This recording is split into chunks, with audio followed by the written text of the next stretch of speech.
In the Introduction to HTML module we covered what HTML is, and how it is used to mark up documents. These documents will be readable in a web browser. Headings will look larger than regular text, paragraphs break onto a new line and have space between them.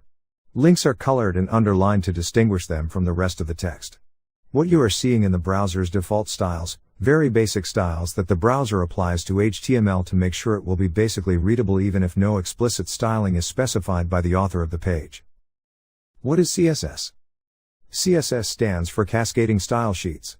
It is the language for describing the presentation of web pages, including colors, layout, and fonts, thus making our web pages presentable to the users.